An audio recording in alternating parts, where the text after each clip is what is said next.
Mesdemoiselles de la 5e primaire, aujourd'hui on va commencer une nouvelle leçon qui s'appelle comparaison de fractions. Comparaison de fractions est partagée en 3 parties. La première partie, c'est comment comparer entre deux fractions de dénominateur commun. Si vous vous rappelez, dans la 4e primaire, on a su que dans la fraction, il y a un nombre en haut et un nombre en bas. Le nombre qui se trouve en haut, on l'appelle numérateur. Et le nombre qui se trouve en bas, on l'appelle dénominateur. Alors, comment comparer entre deux fractions si le dénominateur est commun? Ici, 8 sur 11 et 5 sur 11, ou bien 8 onzièmes et 5 onzièmes.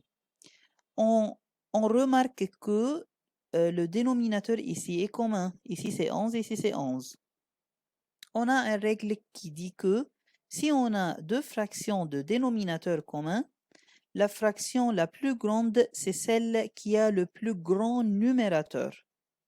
Je répète, la règle dit que si on a deux fractions de dénominateur commun, la fraction la plus grande, c'est celle qui a le plus grand numérateur.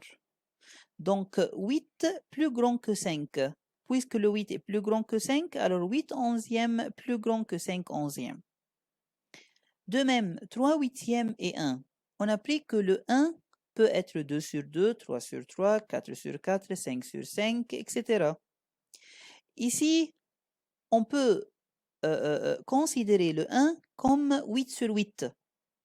Pourquoi 8 sur 8? Pourquoi on a choisi ça? Parce que on a ici le dénominateur 8 pour avoir le même dénominateur. Donc 8 sur 8 et 3 huitièmes. On remarque que il y a le même dénominateur. La règle dit que la fraction qui a le même dénominateur, la plus grande, c'est celle qui a le plus grand numérateur. Donc, 8 huitièmes, c'est plus grand puisque le 8 est plus grand que le 3. 7 neuvièmes et 2 n neuvièmes. Premièrement, on doit transformer 2 n neuvièmes en une fraction. Donc, 9 fois 2, 18. 18 plus 1, 19. 19 neuvièmes. Ici, on a le même dénominateur, 9 et 9. Alors, on regarde le numérateur. 7 et 19. Le 19, c'est plus grand, alors c'est 19 sur 9, c'est plus grand que 7 neuvièmes. Deuxième cas, comment comparer entre deux fractions de numérateur commun? Si le numérateur est commun, la règle va changer. Comment? La règle dit que si on a deux fractions de numérateur commun, la fraction la plus grande, c'est celle qui a le plus petit dénominateur. Je répète, si on a deux fractions de numérateur commun, la fraction la plus grande, c'est celle qui a le plus petit dénominateur. Donc ici, 8 17e et 8 11e. Le dénominateur ici, c'est 17 et 11. La fraction la plus grande, c'est celle qui a le plus petit dénominateur. Donc 8 onzièmes, c'est plus grand que 8 17e. 3 cinquièmes et 1 demi. On remarque que ici, ni le numérateur ni le dénominateur est commun. Donc on va essayer que le 1 se transforme en 3. Comment? Je multiplie le 1 par 3, ça fait 3. Ce que je vais faire dans le numérateur, je fais la même chose dans le dénominateur. Donc, je multiplie par 3 aussi au dénominateur, donc 3 sixièmes. Alors, 3 cinquièmes ou 3 sixièmes? 3 cinquièmes, bien sûr. Pourquoi? Parce que ici, on a le même numérateur, alors on choisit le plus petit dénominateur. 3 cinquièmes et 6 dixièmes. La même chose ici, on n'a pas le même numérateur ni le même dénominateur. Alors, on va essayer que le 6 se transforme en 3. 6 pour transformer en 3, je divise par 2. De même, 10 divisé par 2, ça fait 5. Donc 3 cinquièmes avec 3 cinquièmes, ce sont égaux. Troisième cas. Comment comparer entre deux fractions de numérateur et dénominateur différents? Ici, si vous vous remarquez, 3 quarts et 5 sixièmes. Le 3 ne peut jamais être 5. Ni le 6 devient 4. Alors, qu'est-ce qu'on va faire ici? On a plusieurs méthodes. La première méthode, c'est le PPCM. Comment peut-on faire le PPCM ici? Premièrement, on peut faire le 4, on peut décomposer le 4 en facteur premier. Comment? On choisit des nombres premiers qu'on a déjà su l'année dernière. Les nombres premiers sont 2, 3, 5, 7, 11, 13, etc. Et on fait un tiré, on prend le 4 et on fait un tiré, on divise par 2, me donne 2. Et on divise par 2 une autre fois, me donne 1. Le 6, on divise le 6 par 2, ça fait 3. Et le 3 par 3 me donne 1.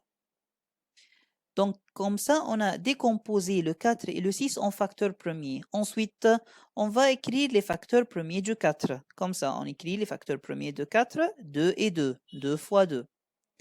Et on écrit les facteurs premiers de 6. Les facteurs premiers de 6, c'est 2 et 3. Mais faites attention, quand on écrit les facteurs premiers de 6, on doit écrire chaque chiffre sous le même chiffre. Comment? Donc, si je vais écrire par exemple le 2, je dois écrire le 2 sous le 2. Si je vais écrire par exemple le 3, je vais mettre le 3 sous le 3. Mais ici, je n'ai pas le 3 en haut. Qu'est-ce que je vais faire? Je vais éloigner le 3. Je vais le mettre un peu plus loin. Donc, seulement, j'écris n'importe quel chiffre sous le même chiffre. Pas sous n'importe quel chiffre. Donc 2 sous le 2, 3 sous le 3, 4 sous le 4 s'il y a, et ainsi de suite. Ensuite, comment je peux calculer le PPCM?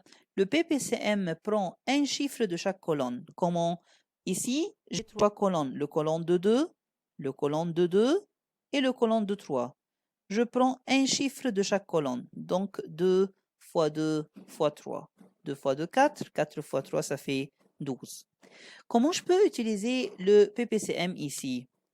Je vais prendre le 3 quarts, et je vais essayer que le 4 devienne 12. Comment le 4 devient 12? Je multiplie par 3, et la même chose en haut, je multiplie par 3, ça fait 9. De même, dans l'autre fraction, 5 sixièmes, je vais essayer que le 6 devienne 12. Comment? Je multiplie par 2. En haut, la même chose. 5 fois 2, ça fait 10. Maintenant, j'ai deux fractions de même dénominateur. 9 douzièmes et 10 douzièmes. 9 douzièmes et 10 douzièmes, ce sont deux fractions de même dénominateur. Et la règle disait que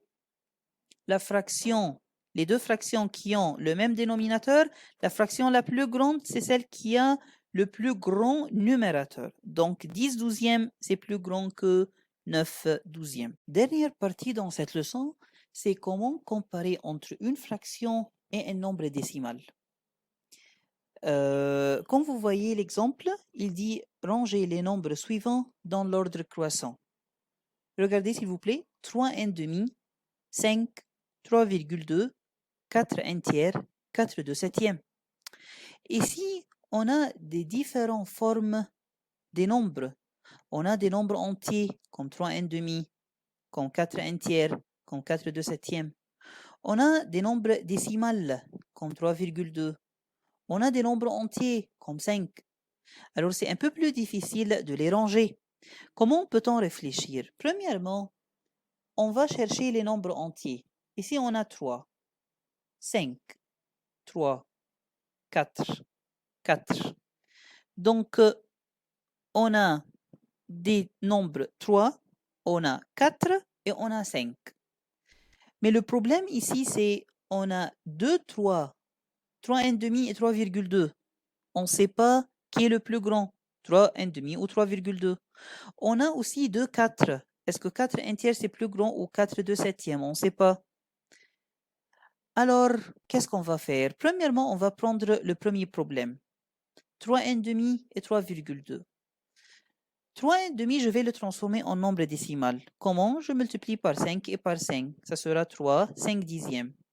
3 5 dixièmes, comment on peut le transformer en nombre décimal? J'écris le 5, je recule un chiffre et je mets le 3. Donc 3,5, c'est plus grand que 3,2. Donc le premier problème est fini. 3,5 et 3,2. 3,5 c'est plus grand. Deuxième problème, 4 1 tiers et 4 2 septièmes. Comment je peux savoir la différence entre les deux? 4 1 tiers et 4 2 septièmes. Je vais négliger les 4. Je vais laisser oublier le 4. Et je vais comparer entre 1 tiers et 2 septièmes. Ou bien je peux faire le PPCM entre 3 et 7. Ou bien je peux faire une autre méthode un peu plus rapide.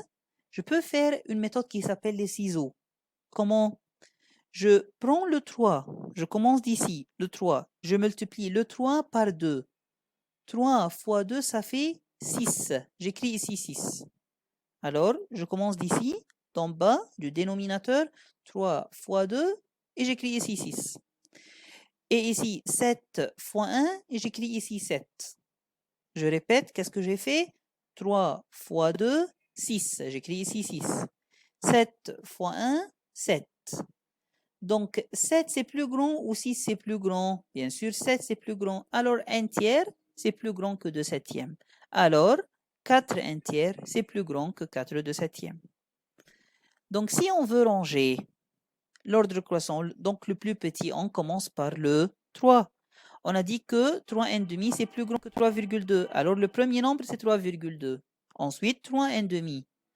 Ensuite, on va aller chez le 4. Le 4, on a deux 4. 4 1 tiers et 4 2 septièmes. On a dit que 4 1 tiers, c'est plus grand. Alors, 4 2 septièmes. Ensuite, 4 1 tiers. Et enfin, 5. Merci.